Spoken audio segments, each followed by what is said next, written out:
विनोद देत होते आणि कस्तुरबा गांधींनी बाबासाहेबांचे पाय धरल्याच्या नंतर बाबासाहेबांनी अथक विचार करून बाबासाहेब आंबेडकर स्वतः पुस्तकात लिहितात की मी स्वतंत्र मतदारसंघ जगून आणतोय ना तर मी गांधीच्या भविष्यतत्पूर आहे. मग आपल्याला म्हणता येईल का की महात्मा गांधी हे दलितांचे खरे प्रतिनिधित्व होते?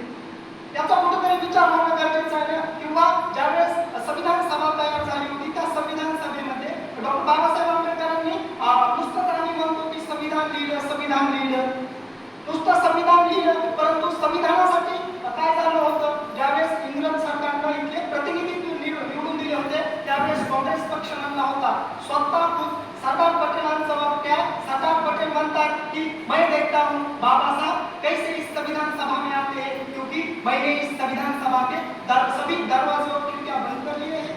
बाबासाहेब महान असल्यामुळं, बाबासाहेब अस्पृश्य असल्यामुळं बाबासाहेबांना म्हणजे त्या ठिकाणी बाबासाहेब मुंबई प्रांतातून संविधान सभेवर निवडून येण्यासाठी थांबले तर बाबासाहेब आंबेडकरांच्या विरोधी कोण दिलं, एक नोकर दिला आणि बाबासाहेब आंबेडकर त्या ठिकाणी पडले.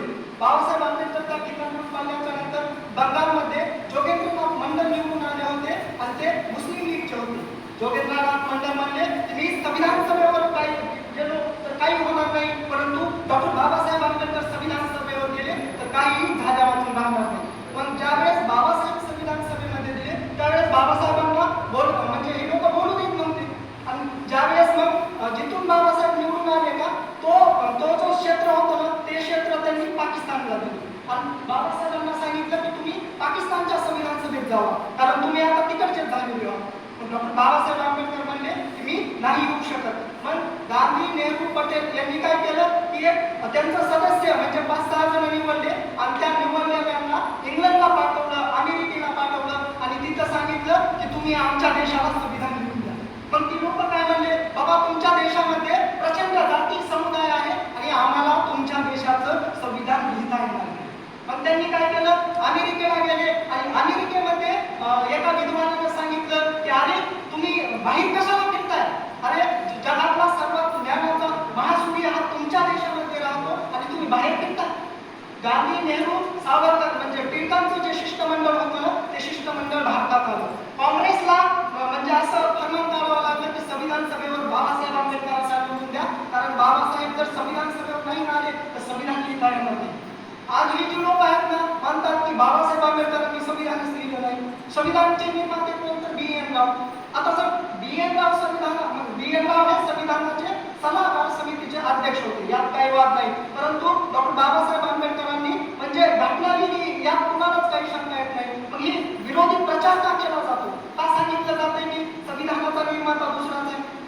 गरज काय आहे त्यांना सांगायची, तर त्यांना कालही ते बाबासाहेब आंबेडकरांवर टीका करत होते आणि आजही त्यांना अप्रत्यक्षरित्या मनस्मृती आणायची. डॉक्टर बाबासाहेब आंबेडकरांचं संविधान इथल्या व्यवस्थेनं जर म्हणजे संविधान किती स्ट्रॉंग आहे बघा, इथल्या सत्ताधाऱ्यांना बदलू देत नाही. बाबासाहेब आंबेडकर म्हणाले होते मला जिवंत ठेवायचं असेल तर संविधानाला बदलू देऊ नका. दुसऱ्या भाषणामध्ये डॉक्टर बाबासाहेब आंबेडकर सांगतात म्हणजे एक दिवस बाबासाहेब संविधान सभेच्या बाहेर येत होते आणि बाबासाहेब आंबेडकर हसत होते आणि लगेच रडतही होते. मग ज्यावेळेस त्यांना एक जणांनी विचारलं की बाबासाहेब तुम्ही आज खूप खुश दिसताय, तुम्ही म्हणजे का रडताय? त्यावेळेस बाबासाहेब त्याला म्हणतात की अरे आज मी राजाला पंतप्रधान व्हायचा अधिकार दिलाय. मग त्यावेळेस ती पुढचं काय म्हणलं की बाबासाहेब तुमचा समाज तर आम्ही कधी म्हणजे विकत घेऊ, तुमच्या समाजाची मतं आम्ही विकत घेऊ. त्यावेळेस बाबासाहेब आंबेडकर त्याला म्हणतात की ज्या दिवशी माझ्या समाजाला या मताचं महत्त्व कळलं ना त्यावेळेस तुमच्यासारखे लोक विकत झालेले.